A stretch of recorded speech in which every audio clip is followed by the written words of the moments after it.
Guys, welcome back. ഇന്ന് തീർത്തും അൺഎക്സ്പെക്റ്റഡായി പോകുന്ന ഒരു യാത്രയുടെ വ്ളോഗാണ് കേട്ടോ. കംപ്ലീറ്റ് വ്ളോഗൊന്നുമല്ല, അത്യാവശ്യം പറ്റുന്ന പോലെ ക്യാപ്ചർ ചെയ്തിട്ടുണ്ട്. എന്നാൽ നമുക്ക് മുഴുവനായിട്ട് ക്യാപ്ചർ ചെയ്യാനും പറ്റിയിട്ടില്ല. കാരണം എന്ന് വെച്ച് കഴിഞ്ഞാൽ നമ്മൾ 2 വീലറിലാണ് പോകുന്നത്. 2 വീലറിൽ പോകുന്ന കാരണം കൊണ്ട് തന്നെ ഭയങ്കര ക്ഷീണമായിരുന്നു ഉണ്ടായിരുന്നത്, പിന്നെ പെയിനും. അപ്പോൾ അത് കാരണം കൊണ്ട് നമ്മൾ കുറേ ക്ലിപ്സൊക്കെ എടുക്കാൻ വിട്ടുപോയിട്ടുണ്ട്. പ്രത്യേകിച്ച് നമ്മൾ ഫുഡ് കഴിക്കുന്ന ക്ലിപ്സൊക്കെ കുറേ എടുക്കാൻ വിട്ടു പോയിട്ടുണ്ട്. അപ്പോൾ അതുകൊണ്ട് അതിൻ്റെ ഒരു ലിമിറ്റേഷൻ വെച്ചിട്ടായിരിക്കും ഈ ഒരു വീഡിയോ ഉണ്ടായിരിക്കുക. ഇത് ഞങ്ങൾ പെട്ടെന്ന് അൺഎക്സ്പെക്റ്റഡ് ആയിട്ട് പോയിട്ടുള്ളൊരു ട്രിപ്പിൻ്റെ തീർത്തും അൺഎക്സ്പെക്റ്റഡ് ആയിട്ട് എടുത്തിട്ടുള്ള കുറച്ച് വീഡിയോസാണ്. സോ നമ്മുടെ വീഡിയോയിലേക്ക് വരാം. രാവിലെ ഞങ്ങളൊരു 11 മണിയാകുമ്പോഴാണ് പ്ലാൻ ചെയ്യണത് പോവാം എന്നുള്ളത്. മൈസൂരായിരുന്നു സോർട്ട് ചെയ്തിട്ടുണ്ടായിരുന്നത്. പക്ഷേ മൈസൂർക്ക് നമ്മൾ പോവാതെ മായന്നൂർ പാലം എത്തിയപ്പോൾ രാമേശ്വരത്തേക്ക് വിട്ടാലോ ചോദിച്ചു. എനിക്ക് പിന്നെ എന്താ നോക്കാനുള്ളത്, ഏട്ടനുണ്ട് കൂടെ. ഓക്കെ, നമുക്ക് പോകാമെന്ന് പറഞ്ഞു. അങ്ങനെ ഞങ്ങൾ രാമേശ്വരത്തേക്ക് തിരിച്ചു. പാലക്കാട് കഴിഞ്ഞ് കൊഴിയാമ്പാറയൊക്കെ കഴിഞ്ഞ ടൈമിൽ മനസ്സിലായി ഇത് കുറച്ച് ടാസ്കി പരിപാടിയാണ്. ഇത്രയും ലോങ് പോവണ്ടേ, 450 കിലോമീറ്ററിലധികം നമുക്ക് ഇവിടുന്ന് ട്രാവലിംഗ് വരുന്നുണ്ട് രാമേശ്വരത്തേക്ക്. അപ്പോൾ അത് എത്രത്തോളം പോസിബിൾ ആവും, അത് നമ്മുടെ ലഗേജും ഉണ്ട്, മോളും ഉണ്ട്. ഇതെല്ലാം വെച്ച് നമുക്ക് എത്രത്തോളം പോസിബിൾ ആവുമെന്ന് അറിയില്ലായിരുന്നു. പക്ഷേ ഒരു കാര്യം പറയാലോ, ഏട്ടൻ ഫുൾ ഡ്രൈവ് ചെയ്ത ഏട്ടനാണ്. അങ്ങോട്ടും ഇങ്ങോട്ടും ഫുൾ ഡ്രൈവ് ചെയ്ത ഏട്ടനാണ്. അപ്പോൾ ആളിനെ അപ്രിഷ്യേറ്റ് ചെയ്യാതിരിക്കാൻ പറ്റില്ല. ആളടിപൊളിയാണ്. പിന്നെ ദക്ഷു ആണെങ്കിൽ അതിലും സൂപ്പറായിരുന്നു. ആൾ ഭയങ്കര കംഫർട്ടായിരുന്നു. നമ്മളതിനെ ബുദ്ധിമുട്ടിച്ചിട്ടേ ഇല്ല. അപ്പോൾ ഓരോ ഇത് കാണുന്നത്, പുതിയ കാഴ്ചകൾ കാണുന്നതും എല്ലാം ആൾക്ക് ഭയങ്കര ഇഷ്ടമായിരുന്നു. കാറ്റാടിയൊക്കെ കാണുമ്പോൾ അമ്മ ഫാൻ, ഇതുപോലത്തെ വലിയ ഫാൻ നമുക്കില്ലല്ലോ, നമ്മുടെ വീട്ടിൽ വെക്കേണ്ടതെന്നൊക്കെ പറഞ്ഞു. അങ്ങനെ അവൾ ഭയങ്കര അടിപൊളിയായിട്ടായിരുന്നു. നമ്മളതിനെ വാശി പിടിക്കുക, ബുദ്ധിമുട്ടിക്കുക അങ്ങനെ ഒന്നും നമ്മൾ ചെയ്തിട്ടില്ല. അവൾ ഭയങ്കര എൻജോയ് ചെയ്തിട്ടാണ് നമ്മുടെ കൂടെ ഈ ഒരു ട്രിപ്പിൽ ഉണ്ടായിരുന്നത്. പിന്നെ ഡയറക്റ്റ് ഒരു പോക്ക് നമുക്ക് പോസിബിൾ അല്ല. കാരണം ഞാനാണ് ബാക്കിലിരിക്കുന്നത്. ഒരുപാട് ലോങ് ഡ്രൈവിൽ ഇരുന്നിട്ടുള്ള ഒരു എക്സ്പീരിയൻസ് എനിക്ക് ഇല്ലാത്തതുകൊണ്ട് തന്നെ ഞാൻ കുറേ ഭാഗത്ത് നിർത്തി പോകാൻ വേണ്ടിയിട്ടായിരുന്നു ഫോഴ്സ് ചെയ്തിട്ടുണ്ട്. പിന്നെ ദക്ഷു എന്തിനാ നിർത്തുന്നത്, പൂവൻ പറയും, അച്ഛനടുത്ത് പൂവൻ പറയും എന്നാണ് പറഞ്ഞിട്ടുണ്ടായിരുന്നത്. പക്ഷേ എനിക്ക് ബാക്കിലിരിക്കാൻ ഞാനൊട്ടും കംഫർട്ട് അല്ലായിരുന്നു. അപ്പോൾ അതിൻ്റെ ഒരു ബുദ്ധിമുട്ട് മാത്രമാണ് എനിക്ക് ഒരു ട്രിപ്പിൽ ഫീൽ ചെയ്തത്. പക്ഷേ ഭയങ്കരമായിട്ട് എൻജോയ് ചെയ്തു പറഞ്ഞാൽ 2-3 ദിവസം നമ്മളെ വീട്ടുകാരനൊക്കെ വിട്ട് ഭയങ്കര സ്ട്രെസ് ഫ്രീ ആയി വർക്ക് ചെയ്യുക എല്ലാം നമ്മൾ മാറ്റി വെച്ച് നമ്മൾ ഈ ഒരു ട്രിപ്പിന് വേണ്ടിയിട്ട് അങ്ങോട്ട് ഇതായിട്ടിരിക്കുകയാണ്. പിന്നെ അത് കാണുന്ന പഴനിയാണേ. അപ്പോൾ തിരിച്ച് വരുന്ന വഴിക്ക് പറ്റിയാൽ നമുക്ക് പഴനി കയറാം എന്നുള്ളൊരു ആഗ്രഹം ഉണ്ടായിരുന്നു. പക്ഷേ അത് സാധിച്ചോ ഇല്ലേ എന്നൊക്കെ അറിയാം. നിങ്ങൾ ജസ്റ്റ് വെയിറ്റ് ആൻഡ് സീ. പോണ വഴി അങ്ങനെ നമ്മൾ പാരയ്ക്ക കഴിക്കുന്നുണ്ട്. അങ്ങനെയുള്ള ഫുഡ് ഐറ്റംസൊക്കെ നമ്മളിങ്ങനെ റോഡ് സൈഡിലുള്ളതൊക്കെ ലൈറ്റായിട്ടുള്ള ഫുഡ് ഐറ്റംസ്, ഫ്രൂട്ട്സ് അങ്ങനെയുള്ള കാര്യങ്ങളൊക്കെ നമ്മൾ കഴിക്കുന്നുണ്ട്. പിന്നെ കൂടുതലും ചായയാണ് കുടിക്കുന്നത്. ചായയുടെ കൂടെ ചെറിയ തരത്തിലുള്ള കടികൾ അങ്ങനത്തെ ഐറ്റംസൊക്കെയാണ് കഴിക്കുന്നത്. എന്നാൽ നമ്മൾ ഫുഡ് എക്സ്പ്ലോർ ചെയ്യണത് തൊട്ടും കുറച്ചിട്ടുമില്ല. പിന്നെ അത് കാറ്റാടിയുടെ ലീഫ് കണ്ടു, എത്ര വലുതല്ലേ. നമ്മൾ ദൂരത്തുനിന്ന് കാണുമ്പോൾ നമുക്ക് അത്ര തോന്നുന്നില്ല, അത് അത്രയും അടുത്തുനിന്ന് അതിൻ്റെ ലീഫ് കാണുമ്പോൾ എത്ര വലുതാണെന്ന് തോന്നുന്നു. പിന്നെ നിറയെ ടോൾ പ്ലാസാസ് ഉണ്ടായിരുന്നു. പിന്നെ ഫുള്ള് NHലായിരുന്നു യാത്ര. അപ്പോൾ അതുകൊണ്ട് തന്നെ നമുക്ക് നല്ല വഴിയായിരുന്നു, സുഖമായിട്ട് പോവായിരുന്നു. കുണ്ടുകുഴി അങ്ങനെയുള്ള സംഭവമൊന്നുമില്ല. പ്രത്യേകിച്ച് എനിക്ക് നമ്മുടെ ഈ ഒരു കേരളത്തിൽ നിന്ന് വിട്ട് അങ്ങോട്ട് തമിഴ്നാട്ടിലേക്ക് എത്തിയപ്പോൾ തന്നെ ഫീലായൊരു സംഭവമാണ്. നല്ല റോഡുകളെല്ലാം ഭയങ്കര കംഫർട്ടായിരുന്നു. ഇത് വൈഗാനദിയാണ് കേട്ടോ. ഇത് എനിക്ക് ഭയങ്കര ഇഷ്ടമായ സംഭവം, 4 പുറം. പക്ഷേ കുറച്ച് അവിടെ മാത്രം കുറച്ചൊന്നും നമ്മൾ കൺസിസ്റ്റഡ് ആയ പോലെ, ബാക്കിയെല്ലാം നമ്മൾ ഫ്രീ ആയിട്ടായിരുന്നു പോകണ്ടായിരുന്നു. അവിടെ മാത്രം നമ്മൾ കുറച്ച് കൺസിസ്റ്റഡ് ആയ പോലെ. കണ്ണിനൊക്കെ വെള്ളം വരാൻ തുടങ്ങി വണ്ടിയിൽ ഇരുന്നിട്ട്, അത്രയും ക്ഷീണം വരാൻ തുടങ്ങി.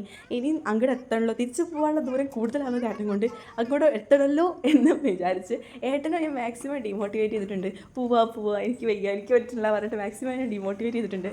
ഒരു ലോങ് ഡ്രൈവ് എന്നാണ് ഉദ്ദേശിച്ചത്. രാമേശ്വരം പോവുക അങ്ങനെ ഉള്ളത് ഒന്നും ഉദ്ദേശിച്ചിട്ടുണ്ടായിരുന്നില്ല. ലോങ് ഡ്രൈവ് എന്ന് മാത്രമാണ് ഞാൻ വീട്ടിൽ നിന്ന് ഉദ്ദേശിച്ചിട്ടുണ്ടായിരുന്നുള്ളൂ. അതുകൊണ്ട് തന്നെ എനിക്കിതിൻ്റെ ഒരു ഇമ്പോർട്ടൻസ് ഒന്നും അത്ര കാര്യമായിട്ട് അറിയില്ലായിരുന്നു. പക്ഷെ അവിടെ ചെന്നപ്പോഴാണ് എന്താ പറയുക, ഭയങ്കര പീസ്ഫുള്ളായിട്ട് തോന്നിയത്. വെച്ച് പിന്നെ ഫുള്ള് അടിപൊളിയായിരുന്നു. ആദ്യമൊക്കെ 50 കിലോമീറ്റർ വെച്ച് പോകുമ്പോൾ നിർത്താം, അല്ലെങ്കിൽ 100 കിലോമീറ്റർ അങ്ങനെയൊക്കെ വിചാരിച്ചിട്ടാണ് വീട്ടിൽ നിന്ന് ഇറങ്ങിയത്. പക്ഷെ പോകെ അത് 50 മാറി, 40ആയി, 30ആയി, 25ആയി. പിന്നെ 25-ൽ പിടിച്ചു. പിന്നെ 25 തന്നെയായിരുന്നു. 25 കിലോമീറ്റർ ആയി കഴിഞ്ഞാൽ നിർത്തിയില്ലെങ്കിൽ ഞാൻ ബാക്കിൽ ഇരുന്ന് ഏട്ടനെ പിടിച്ച് വലിക്കാൻ തുടങ്ങും. അങ്ങനെയായിരുന്നു. പക്ഷെ അതൊക്കെ ഇപ്പോൾ ഓർക്കുമ്പോൾ ഭയങ്കരമായിട്ടൊരു ഫീല് വരുന്നു. അത്രയും നമ്മൾ ലോങ് പോയതും നമ്മൾ വീട്ടിലെ ഏട്ടൻ്റെ കൂടെ ആണെങ്കിൽ പോലും നമുക്ക് ഇത്രയും മെമ്മറീസ് ഉണ്ടായിരുന്നില്ല. അപ്പോൾ നമ്മളിത് അവിടെ എത്തി. ഒരുപാട് നേരത്തെ കഷ്ടപ്പാടിനൊഴിവിൽ 12 മണിക്കൂറാണ് നമ്മൾ യാത്ര ചെയ്യാൻ വേണ്ടി എടുത്തത് കേട്ടോ. 12 മണിക്കൂർ നമ്മൾ ഇവിടുന്ന് 11:30 ഇറങ്ങിയിട്ട് നമ്മൾ അവിടെ എത്തുന്നത് 11:30 കഴിഞ്ഞിട്ടാണ്. 12 മണിക്കൂറാണ് നമ്മുടെ യാത്ര ഉണ്ടായിരുന്നത്. അങ്ങനെ നമ്മൾ രാമേശ്വരത്തെത്തി. ഇനി ഏറ്റവും ഫസ്റ്റ് വേണ്ട നമുക്ക് റൂം എടുക്കുക എന്നുള്ളതാണ്. അങ്ങനെ നമ്മൾ 2-3 റൂം നോക്കിയായിരുന്നു. അതിൽ ഒന്ന് റേറ്റ് ചോദിച്ചു, പക്ഷേ അവിടെ ഭയങ്കര കൺസിസ്റ്റഡ് ആയിട്ട് ഫീൽ ചെയ്തതുകൊണ്ട് അവിടെ നമ്മൾ എടുത്തില്ല. പിന്നെ വേറൊരു റൂം കൂടെ പോയി നോക്കി. ഇത് സെക്കൻഡ് നോക്കിയ റൂമാണ്. ഇത് ഇഷ്ടമായി, കംഫർട്ടാണ്, നല്ല സ്പേഷ്യസ് ആണ്. പിന്നെ തൊട്ടപ്പുറത്ത് തന്നെ റെസ്റ്റോറൻറ്റും കാര്യങ്ങളൊക്കെ ഉണ്ട്. പിന്നെ അമ്പലത്തിൻ്റെ തൊട്ട് ഫ്രണ്ടിലാണ്, അതുകൊണ്ട് ഭയങ്കര കംഫർട്ടായിരുന്നു. പിന്നെ ദച്ചുവിന് അവിടെ ബെഡ് ഭയങ്കര ഇഷ്ടമായി. ബെഡ് ഇങ്ങനെ നല്ല എന്താ പറയുക പഫി ആയിരുന്നു. അപ്പോൾ അതുകൊണ്ട് അവൾക്ക് ഭയങ്കര ഇഷ്ടമായി. അവളതിൽ ചാടി കളിക്കുന്നു. ഇനിയാണ് വേഗം ബാഗത്തെ സാധനങ്ങളൊക്കെ ഷെൽഫിലേക്ക് മാറ്റുക. നമ്മൾ സുഖമായിട്ടൊന്ന് ഫ്രഷ് ആയ ശേഷം കിടന്നുറങ്ങാൻ വേണ്ടി പോവുകയാണ്. അപ്പോൾ രാത്രി യാത്രയില്ല, നമുക്ക് നെക്സ്റ്റ് ഡേ കാണാം. Good morning. അപ്പോൾ മോർണിംഗ് ആയി, ഞാൻ ഫ്രഷ് ആയിട്ട് വരാം. അപ്പോൾ ഫ്രഷായി ഞാൻ ഫസ്റ്റ് എണീറ്റ് 4:30-5 മണിക്കായി. 4 മണിക്ക് അലാം വെച്ചു, ഓഫാക്കി. 5 മണി 5:30 ഉണ്ടപ്പോൾ എന്നിട്ട് നേരെ ഏട്ടനൊക്കെ വിളിച്ച് ഏട്ടനെ വിട്ടു കുളിക്കാൻ വേണ്ടിയിട്ട്. ദച്ചു ഉറങ്ങാണ്. ദച്ചു വരുന്നില്ല എന്നാണ് പറയണത്. അവൾക്ക് വയ്യ, അവൾ വരുന്നില്ല എന്നാണ് പറയണത്. അപ്പോൾ അവൾ ഉറക്കത്തിൻ്റെ ആ ഒരു ഇതിലാണ്. പിന്നെ കുറച്ചൊന്ന് സെറ്റായപ്പോൾ അവൾ ഓക്കെ ആയി. പിന്നെ അവൾ റെഡി ആവാനൊന്നും സമ്മതിച്ചില്ല കേട്ടോ, രാവിലത്തെ ആ ഒരു ഇതിൽ. പിന്നെ നമ്മൾ അമ്പലത്തിൽ പോയി തൊഴുത്ത് വന്നു. നെക്സ്റ്റ് നമുക്ക് ഫുഡ് കഴിക്കുക എന്നുള്ളതാണ് മെയിൻ. ഫുഡ് കഴിച്ചു. ഞാൻ പൊങ്കലാണ് കഴിച്ചത്. എൻ്റെ ഭയങ്കര ആഗ്രഹമായിരുന്നു പൊങ്കൽ കഴിക്കണം എന്നുള്ളത്. ഞാൻ പൊങ്കൽ കഴിച്ചിട്ടില്ല, അപ്പോൾ അതുകൊണ്ട് എനിക്ക് ഭയങ്കര ആഗ്രഹമായിരുന്നു കഴിക്കണം എന്നുള്ളത്. അപ്പോൾ അതങ്ങനെ കഴിച്ചു. പക്ഷേ ഓവറായിട്ട് എനിക്ക് കഴിക്കാൻ പറ്റുമെന്ന് എനിക്ക് തോന്നുന്നില്ല. അത് കുറച്ചാൾ കാര്യം കൊണ്ട് അത് കഴിച്ചു. നമ്മൾ കുറച്ച് ഫോട്ടോസൊക്കെ എടുത്തു. അമ്പലത്തിൽ നമ്മൾ സുഖമായിട്ട് തൊഴുതു വന്നു. ഒരു തിരക്കുകളും കാര്യങ്ങളൊന്നും ഉണ്ടായിരുന്നില്ല. സുഖമായിട്ട് നമ്മൾ തൊഴുതു വന്നു.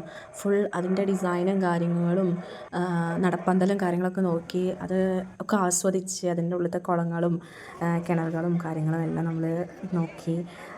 അതെല്ലാം ഇങ്ങനെ കാണാവുന്നതൊക്കെ നമ്മൾ കണ്ടിട്ട് അറിയാവുന്ന പോലെയൊക്കെ നോക്കിയിട്ടും കണ്ടിട്ടൊക്കെ ഇങ്ങനെ വന്നു.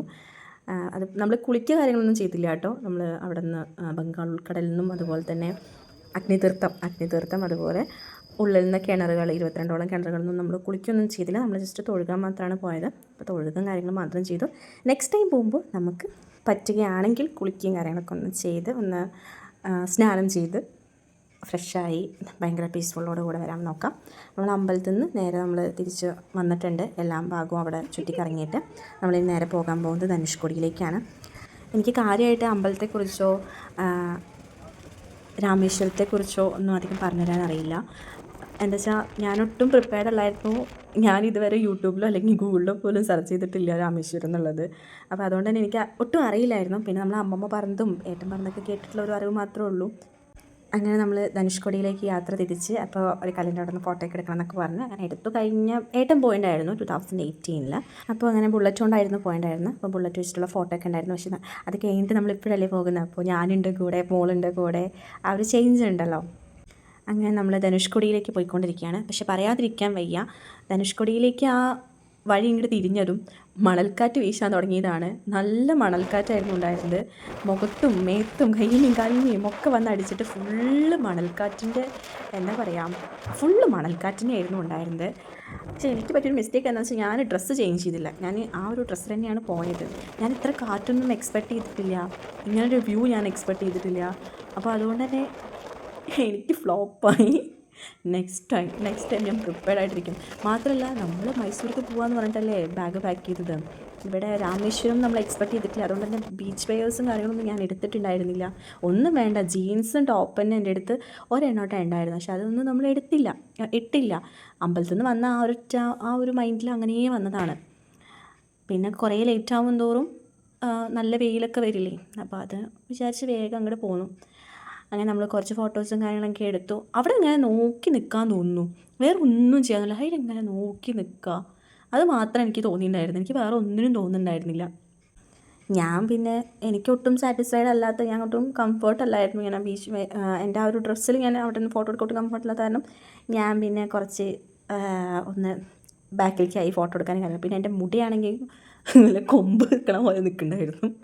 പിന്നെ ഏട്ടൻ്റെ കുറച്ച് ഫോട്ടോസൊക്കെ എടുത്തു കൊടുത്തു. നന്നായിട്ടൊന്നുമില്ല, കാരണം എൻ്റെ ക്യാമിൽ എനിക്ക് അത്ര ഞാൻ ഓക്കെ അല്ല, മൊത്തം നെഗറ്റീവ് അടിക്കുന്നുണ്ട് തോന്നുന്നല്ലേ. ഓക്കെ, അപ്പോൾ അങ്ങനെ കുറേ നേരം ഞങ്ങൾ ഫോട്ടോസൊക്കെ എടുത്ത് കുറേ നേരം ഞങ്ങളവിടെ സ്പെൻഡ് ചെയ്തു. കുറച്ച് ഞങ്ങൾ ഫോട്ടോസൊക്കെ എടുത്തു. 3 ഫോട്ടോസ് ഞങ്ങൾ അവിടെ നിന്ന് എടുത്തു. അവർ നമുക്ക് ഫ്രെയിം ചെയ്യാൻ വേണ്ടിയിട്ട് തരുമല്ലോ, അങ്ങനെ നമുക്ക് 3 എടുത്തു. പിന്നെ ദച്ചു അവിടെ ചെന്നതും അവൾ മണലിൽ സ്ഥാനം കയ്യേറി, അവൾ അവിടെ ഇരുന്നു. അവളവിടെ കളിക്കുന്നു. എല്ലാവരും അവളെ നോക്കുകയായിരുന്നു. കാരണം അവൾ കാലിൻ്റെ മുകളിൽ കൂടെ ഒക്കെ മണ്ണിൽ വാരിയിട്ടിട്ടും കുറേ ഇവിടെ നിന്ന് എടുക്കണു, കുറേ അവിടെ കൊണ്ടുവയ്ക്കുന്നു, കുറേ അപ്പുറത്ത് കൊണ്ടുവയ്ക്കുന്നു. അവൾ ഭയങ്കര എൻജോയ് ചെയ്തിരിക്കണം. പാർക്ക് കൊണ്ടുപോകത്തേന് എന്നിട്ട് വരുന്ന വഴിക്ക് അടി ഉണ്ടാക്കിയിട്ടുണ്ടായിരുന്നു. മണൽക്കാറ്റ്, ഭയങ്കര മണൽക്കാറ്റും അതുപോലെ കാറ്റ്, ഒരു രക്ഷയില്ലാത്ത കാറ്റാട്ടോ. രാമേശ്വരത്തേക്ക് വന്നതിൽ ഏറ്റവും എനിക്ക് ഇഷ്ടമായതെന്ന് പറഞ്ഞാൽ ഈ ധനുഷ്കോടിക്ക് വന്നതാണ്. എനിക്ക് ഭയങ്കര ഇഷ്ടമായി അവിടേക്ക് വന്നത്. ഭയങ്കര പോസിറ്റീവ്, ഫുൾ ഭയങ്കര പീസായിട്ട് നമുക്കവിടെ നിൽക്കാൻ പറ്റി. ഭയങ്കര സാറ്റിസ്ഫൈഡ് ആയിരുന്നു ഞാൻ. രാമേശ്വരം അല്ലെങ്കിൽ ലോങ് ഡ്രൈവ് എന്നൊക്കെ പ്ലാനുള്ള ആൾക്കാർ മസ്റ്റായിട്ടും പോയിരിക്കേണ്ട ഒരു സ്ഥലമാണ്. നിങ്ങൾക്ക് ഒട്ടും അത് വേസ്റ്റായി പോവില്ല. പിന്നെ കഴിഞ്ഞ പ്രാവശ്യം ഏട്ടൻ വന്ന സമയത്ത് ഇതുപോലെ നടക്കാനുള്ളൊരു സെറ്റപ്പൊന്നും ഉണ്ടായിരുന്നില്ല കേട്ടോ നമ്മുടെ ചർച്ചിൻ്റെ അവിടെ. പക്ഷേ ഇപ്രാവശ്യം അങ്ങനെയുള്ള സെറ്റപ്പും കാര്യങ്ങളൊക്കെ ആക്കിയിട്ടുണ്ട്. എനിക്ക് തോന്നുന്നു കുറച്ചും കൂടി ഒന്ന് കൊമേഴ്ഷ്യലൈസ് ചെയ്ത് അവിടെ ടൂറിസം ഒന്നും കൂടെ എക്സ്പ്ലോർ ചെയ്യാൻ വേണ്ടിയിട്ടാണെന്ന് തോന്നുന്നു. പിന്നെ നമ്മൾ ബീച്ച് വ്യൂ നമ്മൾ മാക്സിമം എൻജോയ് ചെയ്തു. എനിക്ക് പല സിനിമാ പാട്ടുകളും ഇങ്ങനെ ഓർമ്മ വന്നുകൊണ്ടിരിക്കേണ്ടായിരുന്നു. കാരണം ഇങ്ങനെ ബ്ലൂ കളറിലുള്ള സ്കൈയും ബ്ലൂ കളറിലുള്ള കടലും എന്താ പറയുക, അടിപൊളി വ്യൂ സെറ്റ് സിനിമാ പാട്ടുകളും അതിൻ്റെ നമ്മുടെ സേവ് ദ ഡേറ്റ് കാര്യങ്ങളൊക്കെ ഇങ്ങനെ ഓർമ്മ വന്നുകൊണ്ടിരിക്കുകയായിരുന്നു. ഇമാജിനേഷനാണ് കേട്ടോ. അങ്ങനെ ഞങ്ങൾ കുറച്ച് ഫോട്ടോസൊക്കെ എടുത്തു. പിന്നെ അവസാനം എന്തായാലും ഫോണിലത്തെ ക്യാമറ വെച്ചിട്ട് നല്ല ഫോട്ടോസൊന്നും കിട്ടില്ല എന്ന് മനസ്സിലായപ്പോൾ സ്നാപ്പ് തന്നെ രക്ഷ, അല്ലെങ്കിൽ ഇൻസ്റ്റ. അപ്പോൾ അത് വെച്ച് നമ്മൾ കുറച്ച് ഫോട്ടോസൊക്കെ എടുത്തു.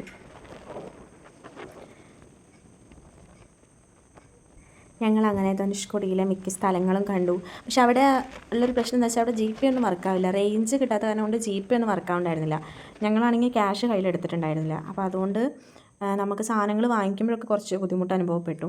അതാണ് അവിടെ പറയാനുള്ളൊരു കാര്യം. പിന്നെ കുറേ നേരം നമ്മൾ വെയിറ്റ് ചെയ്ത് കഴിഞ്ഞാൽ റേഞ്ച് വന്ന് പോയിക്കൊണ്ടിരിക്കുന്നുണ്ട്. അപ്പോൾ അങ്ങനെ നമുക്ക് ക്യാഷ് സെൻഡ് ചെയ്യാൻ പറ്റുന്നുണ്ട്. പക്ഷേ കുറച്ച് നേരം നമ്മൾ വെയിറ്റ് ചെയ്യാം. പക്ഷേ മിക്ക ആൾക്കാരുടെ അടുത്ത് അവിടെ ജി പേ ഇല്ല. അപ്പോൾ അത് കാരണം കൊണ്ട് നമ്മുടെ കയ്യിൽ ക്യാഷ് കയ്യിൽ വെച്ചിട്ട് പോകുന്നതായിരിക്കും ബെറ്റർ. പിന്നെ ഇത് പോർട്ടാണ് പണ്ടത്തെ. അപ്പോൾ അവിടെയൊക്കെ പോയപ്പോൾ എനിക്ക് പേടിയാവേണ്ടായിരുന്നു. ഞാൻ കിടന്നിങ്ങനെ വിറക്കിയായിരുന്നു. കാരണം കടലിലേക്കാണല്ലോ നമ്മൾ പോയിക്കൊണ്ടിരിക്കുന്നത്. ഒരു കാറ്റ് വീശി ഞാനെങ്ങാനും പറന്നു പോകും, കുട്ടിയെങ്ങാനും പറന്നു പോകും, നമ്മളെങ്ങാനും പറന്നു പോകുന്നുള്ളതായിരുന്നു മൊത്തം. അങ്ങനെ നമ്മൾ തിരിച്ച് വന്ന് റൂമിൽ വന്ന് ഡ്രസ്സൊക്കെ ചേഞ്ച് ചെയ്തു.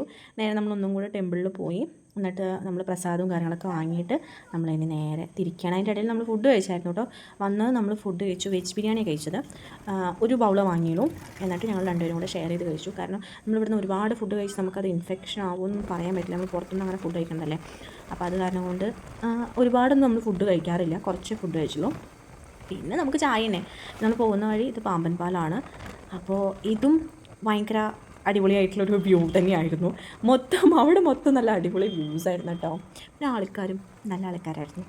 പിന്നെ കുറച്ച് പേര് മറ്റേ കച്ചവടത്തിനുള്ള ആൾക്കാർ മാത്രമാണ് നമ്മളെടുത്ത് ഒന്നിങ്ങനെ ഇതായിട്ട് പെരുമാറുന്ന ആൾക്കാർ.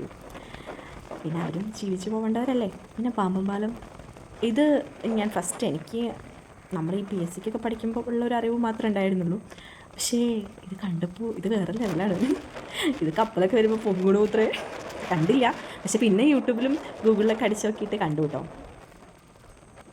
അവിടെയും ഇതേപോലെ തന്നെ ഭയങ്കര കാറ്റൊക്കെ നമ്മൾ നിന്ന് കഴിഞ്ഞാൽ നമ്മൾ തെറിച്ച് പോകണം, അത്രയും കാറ്റായിരുന്നു. ഭയങ്കര കാറ്റ്. പിന്നെ ഒന്ന് ജസ്റ്റ് ഒന്ന് അവിടെ നിർത്തി നമ്മളൊന്ന് 2 ഫോട്ടോസ് എടുത്തു.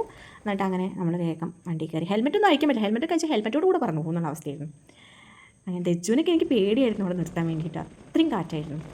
പക്ഷേ ഇതും എന്താല്ലേ പണ്ട്, അതായത് ടെക്നോളജിയൊക്കെ വരുന്നതിന് മുന്നേ ഉള്ള കണ്ടുപിടുത്തവും പിന്നെ ഇപ്പോഴത്തെ കണ്ടുപിടുത്തവും എല്ലാം കൂടെ അല്ലേ, അതും ഭയങ്കര അതിശയമായിട്ടുള്ളൊരു കാര്യം. അങ്ങനെ നമ്മൾ വേഗം 1, 2, 3 വീഡിയോസൊക്കെ എടുത്ത് വേഗം നമ്മൾ വണ്ടിയിൽ അടുത്ത യാത്ര കണ്ടിന്യൂ ചെയ്യാം നമുക്ക്. പക്ഷെ പോകുന്ന വഴി അങ്ങനെ നമ്മൾ വീണ്ടും നമ്മൾ കുറേ ഭാഗത്തൊക്കെ നിർത്തി ഓരോന്നൊക്കെ കഴിച്ച് അങ്ങനെയാണ് നമ്മൾ പോണത്. പോകെ വയ്യാതെയായി തുടങ്ങി, ക്ഷീണമായി തുടങ്ങി. പോകുമ്പോൾ 100 കിലോമീറ്ററിൽ നിർത്തുള്ളൂ എന്ന് പറഞ്ഞിട്ടാണ് ഇവിടെ നിന്ന് പോകണ്ടായിരുന്നത്. പക്ഷേ കുറച്ച് കഴിയുമ്പോഴേക്കും ഒട്ടും വയ്യാതെയായി.